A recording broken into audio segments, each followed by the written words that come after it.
Y'all, this isn't some disposable scandal you skim past and forget 5 seconds later. This is the real-time unraveling of a champion's legacy, playing out frame by frame, with nowhere to hide. Every person connected to it is taking public damage, because what began as quiet murmurs has mutated into screenshots, cease and desist threats, leaked conversations, and friendships shattering on contact. And once you study the timeline closely, you can't unsee the cracks forming everywhere.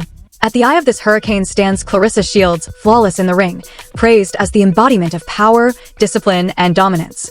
A living symbol of victory.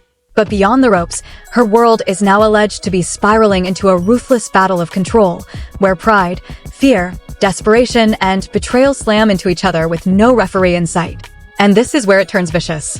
Below-the-belt allegations start flying, not harmless chatter, but claims so intimate they threaten reputations, careers, and personal freedom. Warnings are sent. Names get pulled into the mud. Attorneys step in. Certified letters quietly move in the background. This isn't petty shade anymore. This is legal combat territory. Then comes the twist no one saw coming. A woman labeled a best friend doesn't just speak. She lights the match and walks away from the explosion. What surfaces next is so extreme it stops the internet cold. Accusations involving minors. Pregnancies during active fights. Abortions. Weight cuts while allegedly pregnant. Claims so disturbing that people don't know whether to rage, grieve, or question everything they thought they knew. And just when it feels like the floor can't drop any lower, the romance scandal multiplies. What looked like a triangle mutates into a 5-person disaster. A married man, a wife, an alleged side relationship, a fiancé, and a carefully crafted public image that cannot survive what's leaking out. Text messages flood the timeline, and in an instant, the narrative flips. The untouchable champion facade fractures. Desperate messages surface. And the internet turns savage, because now the real question isn't who's innocent, it's who's manipulating who's lying, and who's standing on the edge of losing everything. And the moment Tasha K enters the chat, panic spreads. Captions get edited. Apologies suddenly appear. Legal teams wake up. Because when the receipts drop, there's no rewind button. So stay right here, because this isn't gossip anymore. This is exposure. Posted alleging that Claressa smoked on our platform, and that is not true. To my knowledge, Claressa hasn't smoked any weed. To my knowledge, Papoose didn't give her any weed. And so that was damaging, right? And so I apologize for that, Claressa, and apologize that came out on my platform. And so we have since changed the caption to something that was directed at what was in the content. And I told my team, don't be adding nothing extra. Don't be adding nothing. I know you're messy. I know, that's why I hired y'all, but don't add nothing extra, because then it costs me extra. And then I got to pay these lawyers, and these lawyers be sick. The second attorneys enter the conversation, the story stops being entertainment and starts becoming ammunition. Gossip can be brushed off. Rumors can be mocked. But documents don't joke. Paperwork doesn't blink. And that's why this situation feels so icy and calculated. Claressa Shields isn't just another name catching heat online. She's being pulled into a storyline that moves like a planned collapse. One accusation lands, then another, until you're no longer watching drama unfold. You're watching a public identity being taken apart piece by piece, right in front of everyone. And here's what too many people are overlooking. Claressa didn't step into this chaos as a clout-chasing personality or a background character. She entered it as a champion. A proven, elite athlete with titles, stats, and a legacy built on discipline and dominance. The kind of resume that's supposed to drown out noise. But the internet doesn't respect resumes when it smells weakness. So the moment Claressa's name became linked to Papoose, a man still legally bound to Remy, the situation didn't just get messy. It turned volatile. Because this isn't a casual love triangle where everyone is unattached and emotions get bruised. This is the kind of setup where every player is guarding something valuable. Image, reputation, leverage, control. And once control becomes the objective, rules disappear. That's why the below-the-belt accusations landed like body blows. These weren't throwaway comments or shady jokes. These were claims designed to tilt public sympathy and trigger legal consequences. The kind of claims that make people whisper, "Don't put that on her name, she'll take it to court." And statements like that don't appear randomly. They signal that the real conversations have already moved off camera. The cease and desist energy doesn't start on social media. It starts in private threads, forwarded screenshots, quiet warnings, and the realization that someone crossed a line they can't uncross. And this is where the story takes a darker turn, because Claressa isn't facing a single opponent. She's surrounded by a collapsing circle. Remy is part of it. Papoose is part of it. Tasha K is part of it. And then the most dangerous figure steps into view, the best friend. Because strangers can exaggerate. Rivals can distort. But when someone who allegedly knows your real life speaks up, the public stops hearing gossip and starts sensing possibility. That's exactly why the Jada angle hits like a detonation. The allegations linked to her aren't scandal level, they're trauma level. The kind of claims that drain the noise from a room instantly. Stories involving being underage, exploitation, pregnancies, and decisions made under chaos. Whether any of it is true or not, the impact is instant because you don't drop claims like that into the public arena without irreversible damage. It forces the audience into a disturbing split screen. On one side, Claressa the undefeated champion.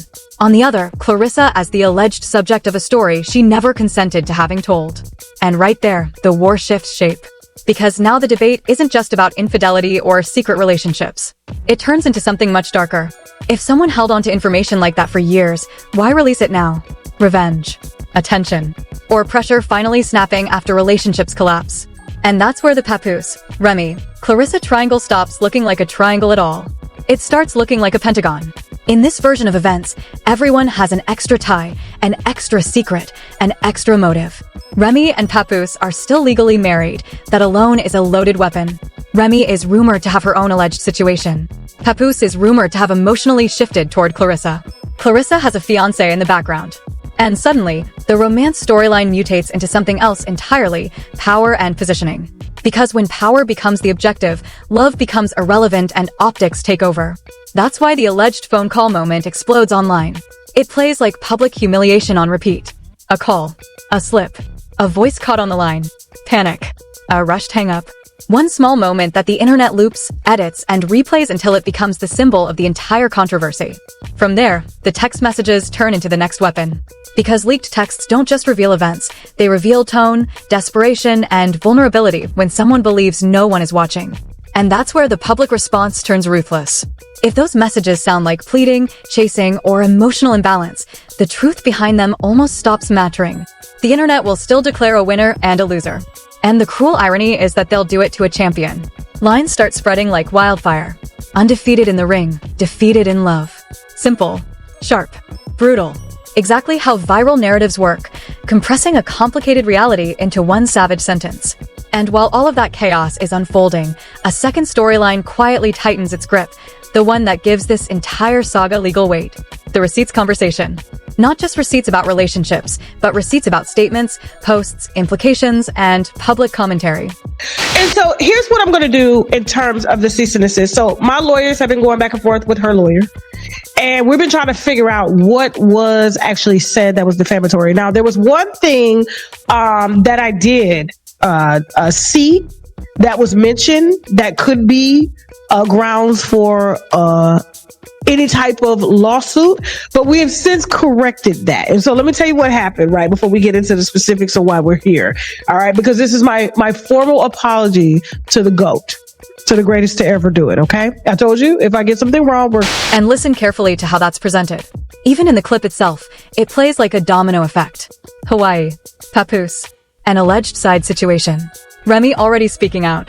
Not a straightforward love story, but a tangled web where Claressa is allegedly not even standing alone. And that's what makes public perception so lethal. Because once the idea of not the only one takes hold, Claressa's role changes instantly. She's no longer framed as the new beginning. She becomes one piece in a crowded equation. And that's where humiliation quietly takes center stage. Not because she doesn't have the right to choose who she loves, but because the optics suggest attachment to a man who is still legally someone else's husband. And the internet weaponizes that detail like comedy. Except it doesn't stay funny for long. It hardens into legal pressure. Because now platforms aren't just tracking who's seen with whom. They're assigning intentions. They're defining positions.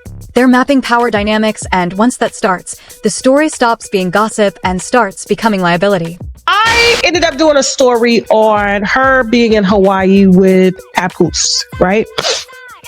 And Papoose's side chick allegedly popped up and said, I'm in Hawaii staying pretty too. Now, Remy Ma has already spilled the wine on Claressa not being the only. Because at this point, it's no longer casual chatter, it's a public label. Dating a man who is still legally married, still tied to Remy, with no ambiguity left. And then comes the telltale moment that changes everything, the formal apology. Apologies don't appear when situations are harmless. They surface when someone realizes the narrative has crossed into dangerous territory. And that's exactly where this chapter is meant to leave the audience, not with answers, but with a warning disguised as a question. If the story has already reached the apology phase, what do you think happens when the next round of receipts lands? Because from here, the mess doesn't just grow, it gets costly. By the time that apology hit the timeline, the impact had already taken root. Because apologies don't undo narratives. They validate them. They signal that a boundary was crossed. And once that boundary exists, people stop debating what was said and start interrogating why it had to be taken back. That's the moment the saga shifts from embarrassment into legal weight. Up until now, everything could still be brushed off as noise. Messy relationships, tangled loyalties, leaked messages, public embarrassment. Ugly, yes, but survivable. That changes the second allegations brush against anything capable of jeopardizing Clarissa's career, her titles, her eligibility, her livelihood. The tone snaps instantly. This stops being about romance and becomes about evidence. About proof. About what can and can't be substantiated. And that's where the weed narrative turns the air toxic. Because suddenly, the internet isn't debating emotions anymore. It's dissecting tests, thresholds, regulations, and consequences. Mouth swabs. Urine screens. One result saying yes, another saying no. And a world champion athlete trapped inside a story she insists is false. That's the moment this stops feeling like chaos and starts feeling like strategy. Because when accusations threaten belts and medals, the jokes disappear. Lawyers get dialed. Teams scramble behind closed doors. Captions are reworded. Old posts are re-examined. Screenshots are quietly preserved, not for clicks, but for defense. And this is exactly where Tasha K's platform becomes unavoidable. Not because she created the controversy, but because she magnified it. And amplification comes with consequence. Which is why this interview moment matters so much. Because it captures the precise second where commentary crashes headfirst into accountability. So, of Clarissa's man who's married, because she is technically dating a married man, which is a mistress, which is she's a champion and a side bitch at the same time, no allegedly, okay? He's still married to Remy, and you are very much thirsty, okay? Like I said, this is my formal. Pay attention to what's really happening in that clip. This isn't denial. It's containment. The language isn't emotional, it's technical. Captions, posts, financial impact, lawyers, hourly fees. That's not how people speak when they're gossiping. That's how they speak when they realize the situation has crossed into a zone where money, liability, and survival are suddenly at risk. And the subtext is impossible to miss. When someone says, "That was damaging," they're not talking about hurt feelings. They're talking about legal exposure. And when hourly rates enter the conversation, that's fear dressed up as professionalism. This is also the moment the audience starts clocking something unsettling. The apology doesn't feel human. It feels calculated. Not, "I hurt someone, but this could cost me." And once viewers sense that shift, empathy dries up and suspicion floods in. Because now the question isn't just what went wrong, it's what else might have been stretched, framed, or exaggerated. But the internet doesn't pause for careful analysis. It speeds up. While one side scrambles to fix captions and clean language, the other side starts releasing context. Old screenshots crawl back onto timelines. Clips get replayed frame by frame. Every hesitation, every phrasing choice, every dodge is dissected. And that's where the receipts conversation evolves, because receipts don't just confirm events, they decide credibility. And in this situation, credibility is the currency. Clarissa's side maintains the allegation is false. A contaminated sample. Environmental exposure. A technical flaw. And realistically, none of those explanations are impossible. But public opinion doesn't wait for investigations or appeals. It reacts. And it reacts harshly. Especially when the storyline has already painted Claressa as emotionally exposed, allegedly tangled up with a married man, allegedly seeking validation, allegedly framed as one option among many. So when the weed narrative enters the picture, it doesn't arrive in isolation. It stacks on top of an already unstable image. And that's when the internet does what it does best. It flattens nuance into a persona. Not a human being, but a character. And once someone becomes a character, every move they make gets filtered through the most cynical interpretation possible. Meanwhile, while all of this chaos plays out in public, something far more dangerous is forming quietly in the background. Because rivals can bruise you, but former friends can destroy you. And that's where Jada re-enters the storyline. Not as gossip, not as a side note, but as a looming threat. Because the allegations tied to Jada don't just embarrass Claressa. They rewrite her entire narrative. They don't question decisions, they question autonomy. And that's why even people who doubt Jada's claims feel uneasy hearing them. Because if even a fraction were true, the consequences wouldn't live in rumor territory. They'd cross into criminal implications. And here's the part that makes this truly frightening. Once allegations like that exist publicly, they can't be erased. Clarifications don't delete them. They linger forever. That's why silence suddenly becomes a tactic. Notice what Claressa doesn't do. She doesn't explode online. She doesn't rant. She doesn't respond emotionally. Because reacting with raw emotion to allegations of that magnitude is a trap. Instead, the response shifts into something colder, more deliberate, positioning Claressa not as a willing participant, but as someone potentially harmed. And that pivot matters because legally, it changes everything. If Claressa is framed as someone manipulated, exploited, or victimized, the entire storyline flips. What once looked like side chick scandal starts to resemble a survivor narrative. And in that version of the story, the person who believed they were exposing her suddenly becomes the one standing in danger. Which is exactly why this next interview moment doesn't feel like content. It feels like a warning shot. So this is Jada Davis, and this is Claressa's ex-bestie. I don't take it that they're still best friends, because why would she be telling this girl business like this? I said, do she think she Tasha K or something? Does this little girl think she Tasha K? Jada! What? Baby, you should have came to me and I would have helped to put this out in a way where you're not looking bad. This is bad, Jada. This is bad. You really made Claressa look good and you made yourself look bad. You're a bad, bad person. A bad person. I don't even understand what is the point of you doing all of this. Yeah, I'm about to hire her. Leave me alone. Leave me alone. Listen. I wanted to reach out for a job. Here's the thing. Here's the thing. Okay, listen, baby girl. Just like my team is going to go through newsroom training with my defamation lawyers so they'll know how to post so that it doesn't cost us money. If Claressa turns around and sues you, you're going to lose because she was a victim. Listen to what that line is really doing. On the surface, it sounds like confidence, almost swagger. But underneath, it's about consequence. It reminds everyone watching that Claressa isn't just another name on a screen getting dissected. She's a trained fighter, someone whose physical ability carries real-world implications, even legal ones. Literal or symbolic, the message lands the same way. This situation isn't harmless territory for reckless talk. That single moment shifts the atmosphere. Suddenly, the audience isn't just processing embarrassment or scandal. They're considering what happens when words drift into real-world danger. And that's when the internet hesitates. Not out of morality, but because fear travels faster than curiosity.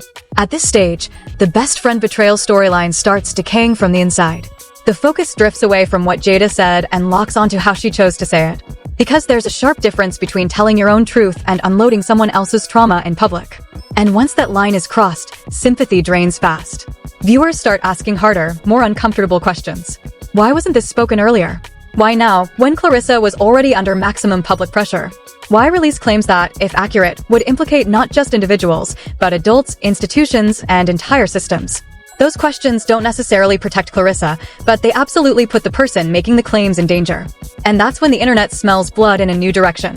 Suddenly, Jada doesn't look fearless. She looks exposed. And exposure without protection is one of the most dangerous positions anyone can occupy online. At the same time, the fake black love analysis begins to solidify. And this is where the story expands beyond any single name. Because Remy and Papoose weren't just partners, they were a brand. A symbol. A carefully marketed counter-narrative of loyalty after incarceration, ride-or-die devotion, stability after chaos. And once that image fractures, everything beneath it gets re-examined. Old interviews start feeling rehearsed. Past praise starts sounding calculated. Long silences begin to feel deliberate. People start questioning whether the relationship was ever what it claimed to be, or whether it was a long-running performance that benefited everyone involved. And Claressa, unfortunately, may have stepped into the wreckage of that performance without realizing the stage was already collapsing. Because here's the part people avoid saying out loud. If Papoose valued Claressa the way she allegedly valued him, she wouldn't be standing alone in public humiliation. She wouldn't be absorbing the narrative damage solo. She wouldn't be the one dissected, labeled, and scrutinized while he remains largely untouched. That imbalance doesn't resemble love. It resembles usefulness. And once that realization settles in, the public mood shifts. Not against Claressa, but against the situation she allowed herself to be pulled into. The tone changes from mockery to discomfort, from ridicule to concern. From side chick jokes to a quieter, heavier question. How did she end up here? And that pivot is devastating. Because pity doesn't restore power. It dissolves it. By the end of this chapter, the audience should feel one thing clearly. This story is no longer escalating for spectacle. It's stabilizing for damage control. Which means the loudest phase may already be behind us. What comes next won't play out on timelines. It won't be live streamed. It won't be turned into jokes. It will happen quietly, through attorneys, through statements that never get released, through evidence the public never sees. And when that happens, people will be left with fragments, with edited recollections, with unanswered questions. But one truth will be impossible to ignore. Whatever this began as love, ego, attention, ambition, it ended as a war of narratives. And in wars like this, the one who survives isn't the loudest voice. It's the one who knows exactly when to go silent. And that's why the story doesn't end here. Because the silence settling in now, that isn't peace.